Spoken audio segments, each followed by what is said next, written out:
হয়েছে আপনারা জানেন। জানা গেছে আমার কাছে যা খবর যে খুব সম্ভব 4ই মে 2025-এ টেট 1 এর পরীক্ষা অনুষ্ঠিত হবে।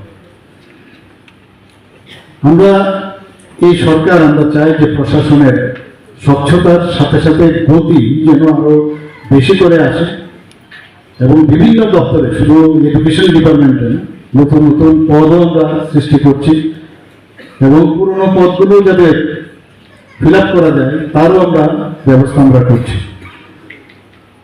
আমাদের সরকার আসার পর আমরা স্বচ্ছ নিয়োগ নীতির উপর জোর দেওয়ার ফলে এখন পর্যন্ত মানে মার্চের 2025 পর্যন্ত ডাইং হার্নেস সহ মোট 17,554 জনকে সরকারি চাকরি প্রদান করা হয়েছে।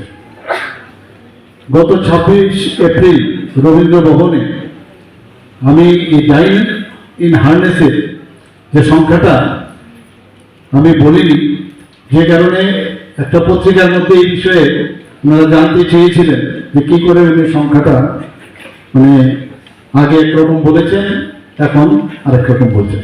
তো সেই সংখ্যাটা আমি বলছিলাম এই কারণে পরীক্ষার মাধ্যমে যারা যারা মানে নিয়োগপত্র পেয়েছেন সেই সংখ্যাটা বলেছি, কিন্তু ডাইং হার্নেস যখন আমরা যুক্ত করেছি যেহেতু এটা তো পরীক্ষা দিয়ে হয় না, সেটা নিয়ে আমাদের প্রায় 17,554 জন এই মার্চ পর্যন্ত। এখন থেকে যারা যারা এপ্রিলের পর থেকে সেগুলো এখন যোগ হবে আগামী দিনে। তো সেইগুলো যখন যোগ হবে তখন আবার সংখ্যাটাও আস্তে আস্তে করে বাড়বে।